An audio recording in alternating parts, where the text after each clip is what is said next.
All right, this March will mark 1 year since the South Coast Rail opened in areas like New Bedford, Fall River, and Taunton. And now some people who live near the East Taunton station are raising some concerns. Residents on Debra Drive say their lives have been negatively impacted by the arrival of the commuter rail. Some tell WBZ in Boston there is an awful odor that smells like rotten eggs or diesel, while others say the noise from the trains keeps them up at all hours of the night.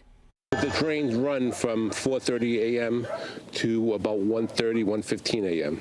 So we only really get like 3 hours of rest. We've been here 33 years and Taunton for 50 years. Yeah, we could move, but we really don't want to. The MBTA said in a statement to WBZ that they are investigating odor complaints and conducting some upcoming noise assessment tests. They also say they offered homeowners noise mitigation items like acoustic windows or doors and mini splits, but some turned it down.